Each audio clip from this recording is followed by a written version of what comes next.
Pollution in the World's Waterways by Rachel Fahad. Water pollution is the contamination of water bodies, lakes, rivers, oceans, aquifers, and groundwater.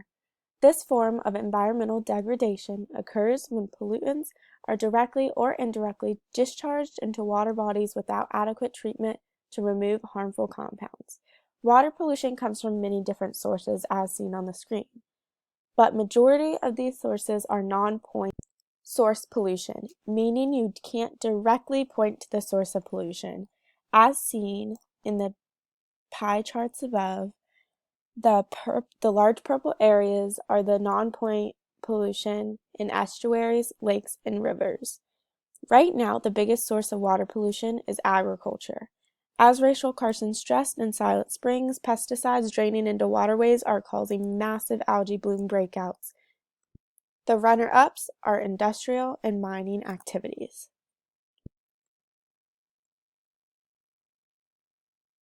Because all waterways eventually connect, I didn't feel like I could correctly display the problem by just showing issues that the U.S. is facing concerning water pollution. When one area is greatly affected, we all end up feeling the consequences.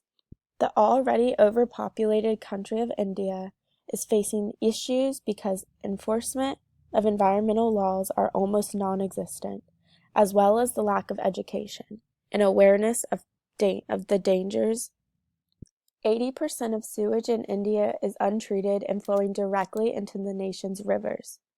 These numbers are expected to double by 2050. Though the problems seen overseas are larger than the ones we've faced here in the U.S., we still have problems of our own. Flint's water has been contaminated for 2 years. The crisis was brought to everyone's attention in January when President Obama declared a state of emergency for the city. In order to save money, Flint had to find a cheaper water source.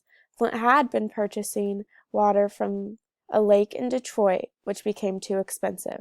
So in 2014, the city switched to a local river as a temporary source. This temporary source corroded city pipes. The children exposed to the lead will possibly face irreversible damage to their brains and nervous systems. Particularly noticeable at bath time. My youngest would tell me, Mom, it's yellow and it's a filmy, gross, foamy thing, and it would smell like open sewer. But we were being told we're still getting used to the new system. It's safe, it's okay. But it wasn't okay. Far from it. Flint's tap water was laced with dangerous levels of lead. The state knew about it and did nothing. Now to our own backyard. Just a few months ago, Hurricane Hermine hit Florida pretty hard, overwhelming the sewage treatment plants in Pinellas County. This led them to dump millions of gallons of sewage into Tampa Bay and Bogaciega Bay.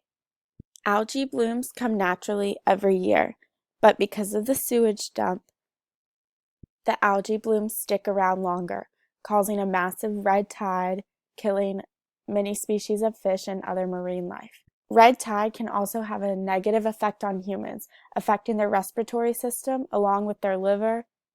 With the longer red tide comes a shorter season for tourists, which has economically been destructive for Florida.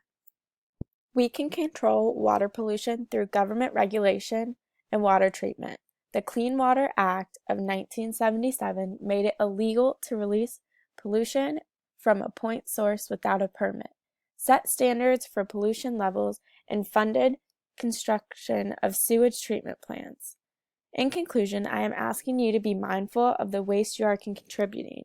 Steps you can take to help the waterways are: avoid flushing pills, liquid or powder medications, or drugs down the toilet.